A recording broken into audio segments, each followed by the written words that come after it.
What's going on, everybody? This is your tour guide around the SWAC C Wells coming at you with another video today. Y'all make sure y'all lock in with us. Hit that like button, hit that subscribe button, hit that notification bell, and become a part of the SWAC Talk family by becoming a member. 99 cents gets you a membership to the YouTube channel.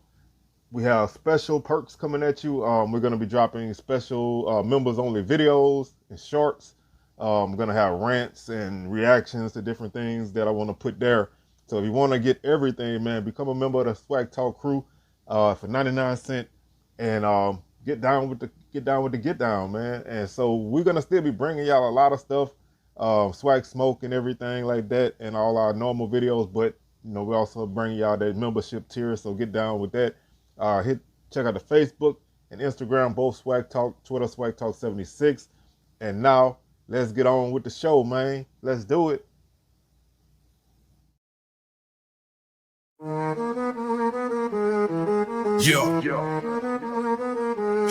SWAC Talk. Light on the mic, it's a play. C Wells the guy taking us state to state. Catch us Wednesday, Sunday, stats on the buffet. From Grand Darren to the court, we got the say. Football spirals, hoop dreams in the chat. Chopping it up, deep dives on every stat. Texas to Florida, repping border to border.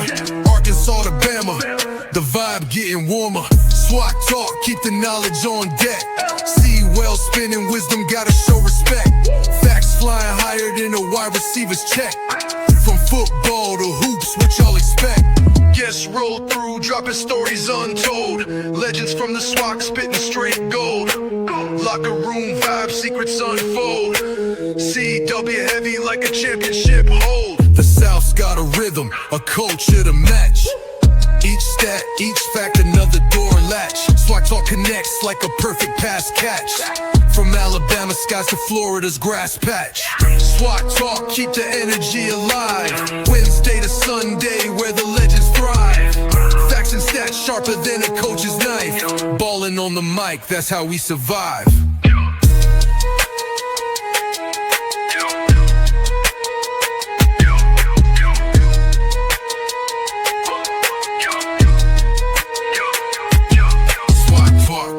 Keep the energy alive.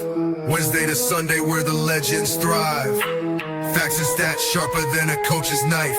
Balling on the mic, that's how we survive.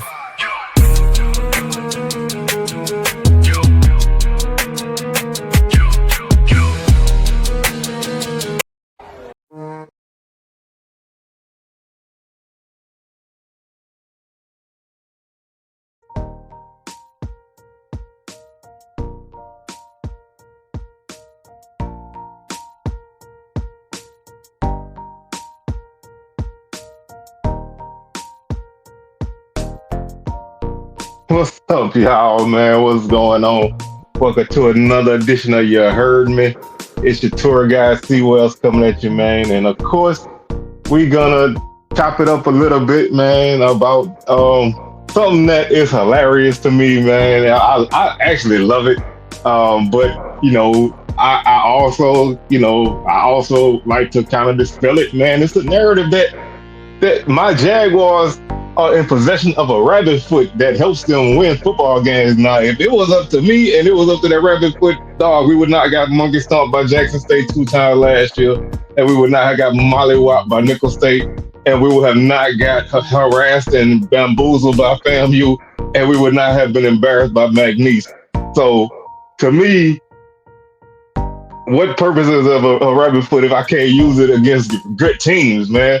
So I'm throwing that out right now, man. There is no rabbit foot, man. Some of it is just some teams just don't know how to finish football games. That's all it boils down to.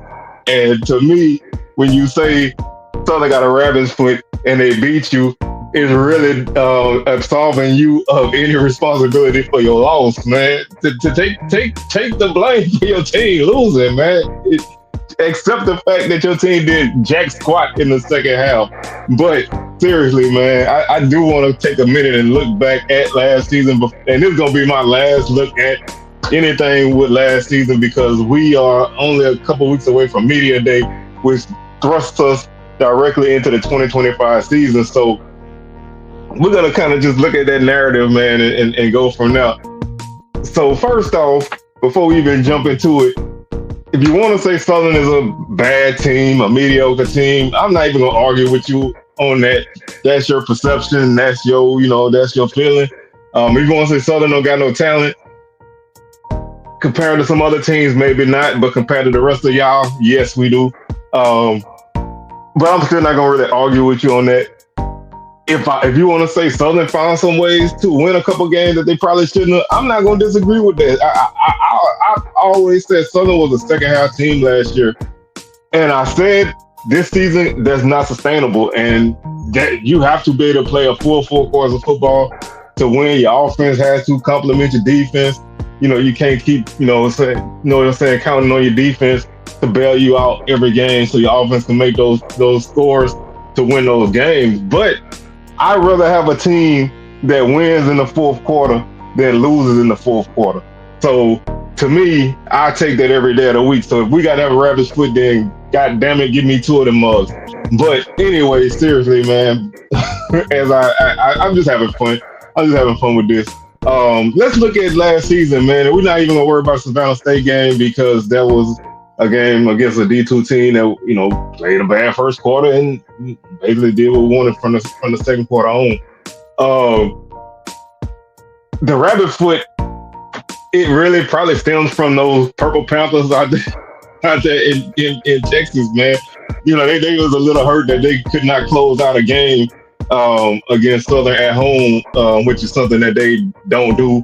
So I think that was a little bit of a coping thing for them. But I want to look at that game a little bit to dispel a couple things, because I kind of feel like some people either just looked at the score or they just didn't really, remember what happened, and they blocked out a lot of the game. But Southern outplayed Prairie in that second half all together, both sides of the football. Even if you look at the game as a whole, for as up and down as Southern played all game long, Southern outgained them 380 to 312. Southern outgained them 5.9 yards per play to 4.2 yards per play. Southern outrushed them 191 yards to 119. Southern had 209 yards before losses. Southern was out passed by Prairie View 189 to 193, but Southern was 16 to 29. Prairie View was 9 to 20. They did have two big touchdown passes, which was basically the bulk of the offensive attack all game long. But when you look at what happened in the second half, that was the turning time of the game. Halftime score was 14 to 3. Prairie View actually ended up going up 21 to 10 at one point before Southern basically closed it out to tie the score up at 24 before going into the half.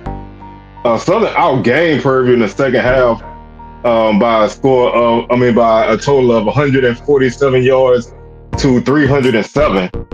If that don't say this team had their way with the other team in the second half, I don't know what does.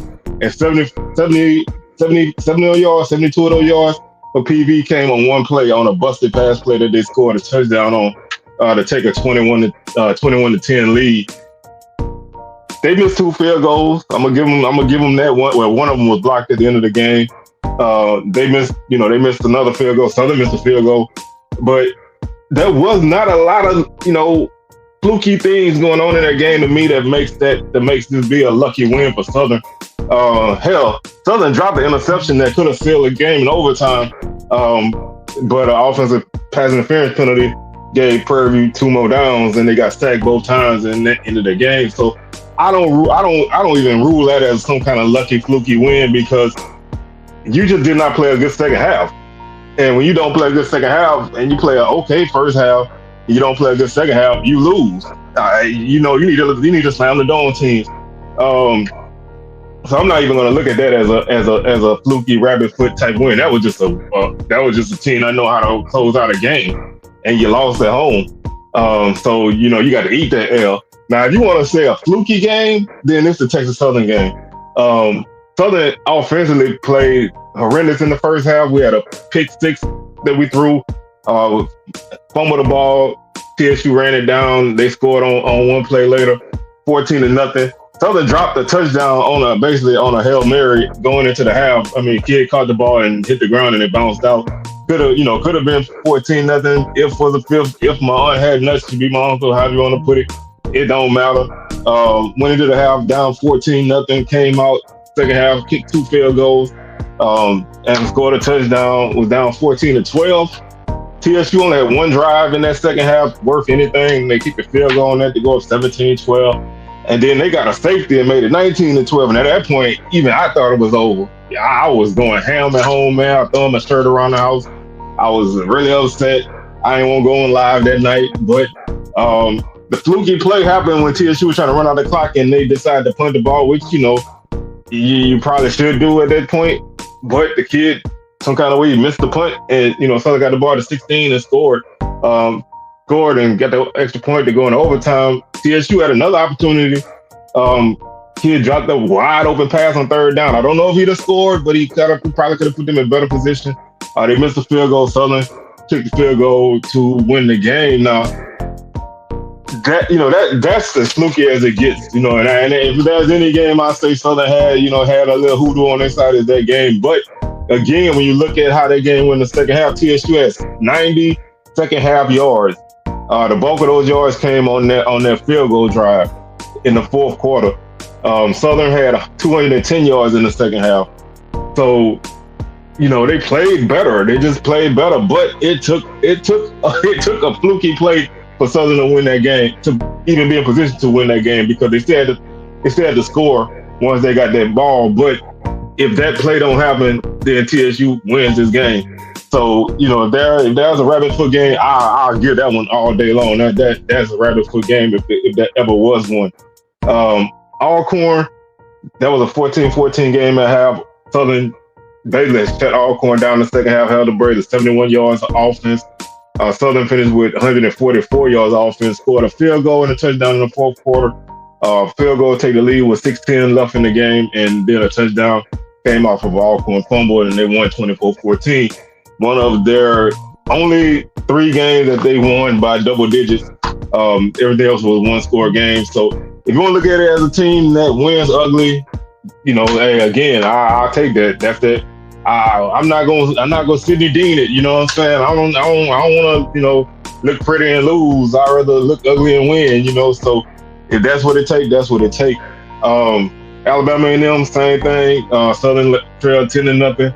Took the lead in the third quarter, 8:29 left in the third. A&M put together a little run, took the lead again at 20-19. Southern scored the game-winning touchdown with 1 minute and 12 seconds left. But Southern outgained the Bulldogs 260-203. Again, another good second half of a Southern. Bethune-Cookman, that'll be the next game that I consider could be fluky, because Bethune-Cookman was a team that hadn't won very many games and didn't really look good, but they defensively, whatever reason, even not because of stops and yardage, but they just kept something off the scoreboard. Southern outgained Bethune-Cookman 311-113 in the second half. They could not move the ball. They had one drive in the second half, the touchdown drive, after Southern took the lead in the fourth quarter with 10-13 left in the game. So that's a 5 overtime game, and when you get into those kind of situations, man, you got two-point conversions and all that. Anybody can win. They actually had one of their guys catch a ball on a 2-point conversion and fell down at the half-yard line. You know what I'm saying? So he catches that ball, keeps his feet, they win 25-23 instead of losing 23-25.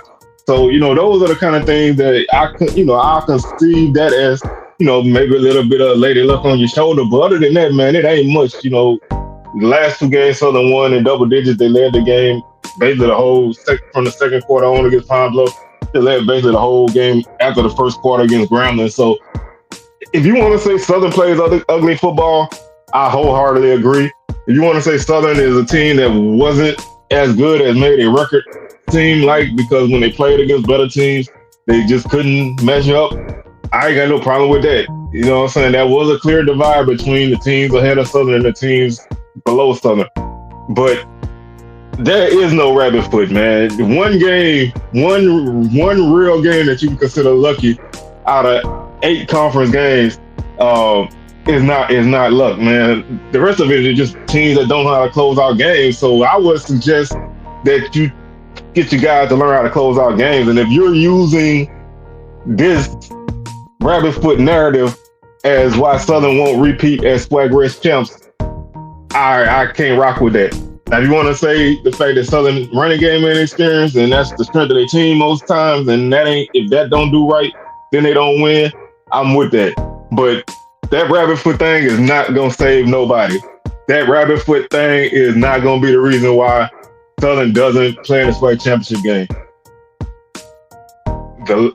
Like I said, there's a myriad of reasons that Southern might not make it, but that rabbit foot ain't one of them.